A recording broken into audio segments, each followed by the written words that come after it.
guys, welcome to the channel. I hope you're having a great day. So today's motovlog audio. I've been faffing around with this Zoom H2N now for a couple of months, trying to get the best possible bike sounds I can get, exhaust, engine, just general traffic around me, and also the best I can possibly get from my voice.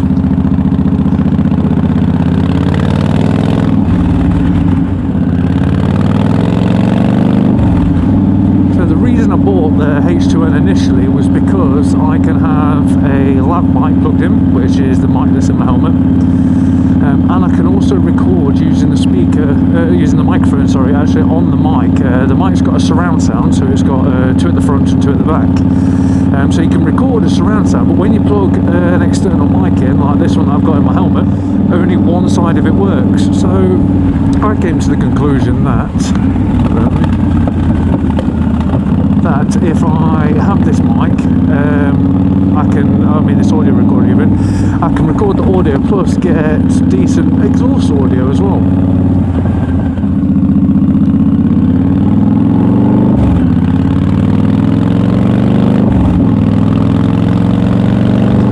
Which initially wasn't the case because I have been faffing around with this mic, putting it into different pockets, into different areas, trying all the different compression modes, and I couldn't seem to get anything to pick up the sound how I wanted it to.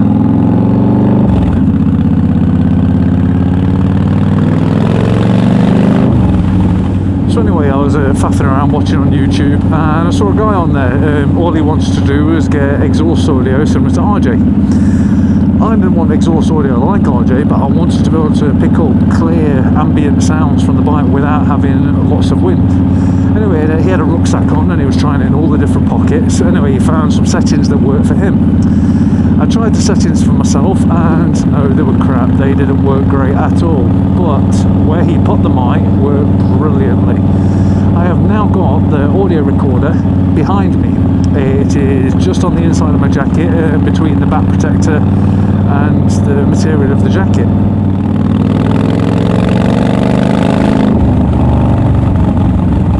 And I've got it so the mic that's in the helmet is plugged into the audio recorder, and the MS side of the recorder, which does partial surround sound, that is pointing backwards. It's pointing away from me, so that it doesn't pick up any wind. Anyway, I went out earlier on, tried it, and it worked absolutely brilliant. Vocals and picking up the sounds, it's hard to kind of mix both of them together, but it works absolutely brilliant. So for the days that I'm wanting to go out just on a ride and I've got no interest in talking, then I can use this recorder and have it like this, and it works brilliant. And I'll show you an example of that shortly. I'll tell you what, settings wise, the Zoom H2N has got loads of settings, and when I say loads, it's got more than you'd ever need. So I went through all the compression modes and the limiters, and what the limiters do, they set different limit levels of how much, how loud you can actually have the audio, and then compression levels, depending on how loud you've got it, it just squashes it all together a bit more and gives it a little bit more volume. I naturally assumed that would work amazing, but it didn't. So now I've got it set on level 1.5. It is on the MS side that's recording. I've got the low cut filter on, which for any reason any wind does seem to escape past my sides and hit the mic, then that should cut down a lot of the wind noise. And that's it. Just hit record, beat my horn, sync that and the camera together, and we're off. But yeah, it works brilliantly on its own without this mic attached in my helmet, and I'll give you an example of that now. Just going up here, I'll accelerate through the gears and then drop down them.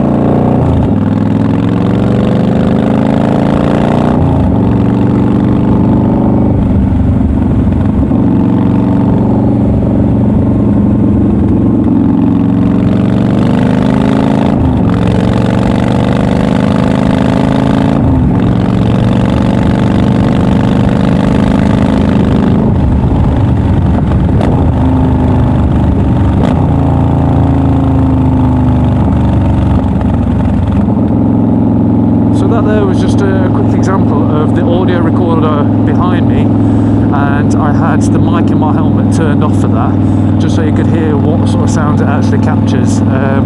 I'll do the same again in a second when I turn this corner, just so you can hear it.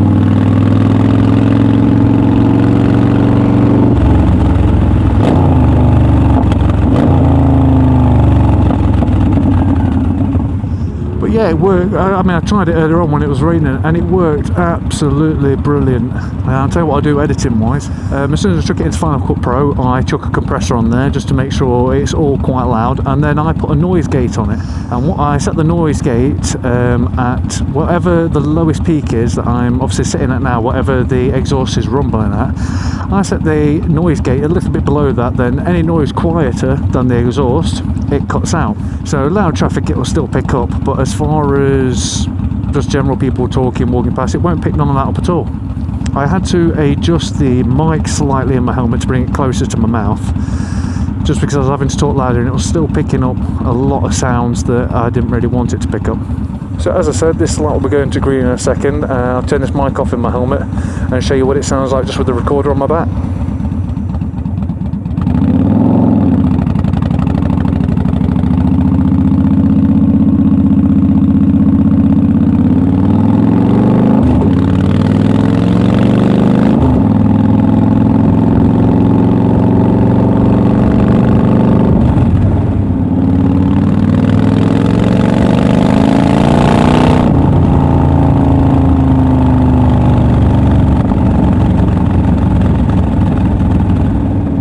As you can see, it is overly clear. I mean, no wind should be hitting it. Well, it wasn't when I tried it earlier on. But yeah, it just seemed to work absolutely brilliant. So I'm chuffed now. I mean, like yesterday I put a video up of just a little ride to Mallory Park in Leicester. The ride was a couple of about 2 or 3 hours long, about squashed down to 15 minutes. And I mean, the audio, I plugged the mic straight into the Sony X1000V, and the audio was just muffled. It wasn't nice at all.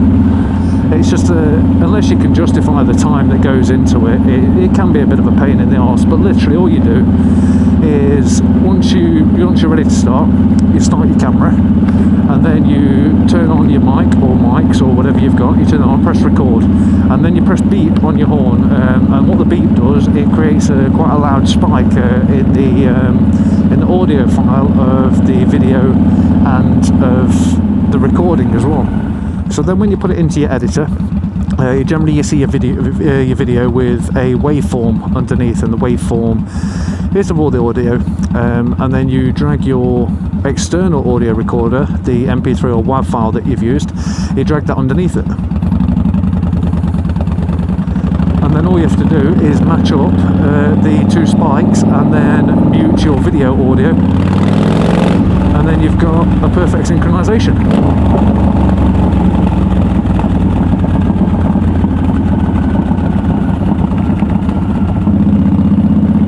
Anyway, I'm going to shut up for a bit now and just ride for another couple of minutes, just so you can see what this recorder is kind of capable of and what it sounds like and from where it is. So enjoy.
right, guys. Yeah, again, it all depends on the type of audio that you're after. I mean, look, I'll turn the exhaust audio off now from the back camera so you can hear what my talk is like.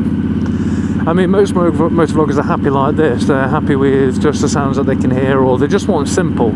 A lot of them really can't be bothered to go that extra step. Some of them really don't want to. Others are just really happy at how the sound comes out.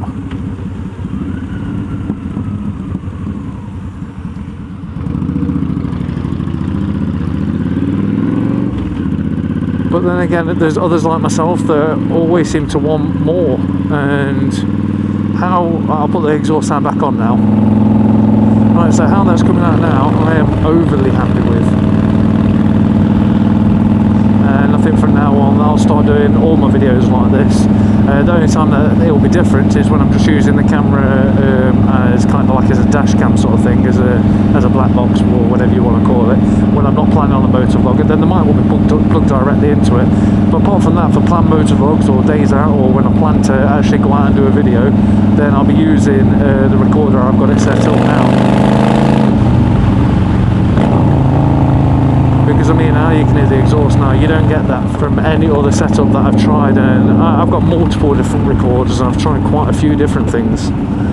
This is the only way that I've managed to find to do it.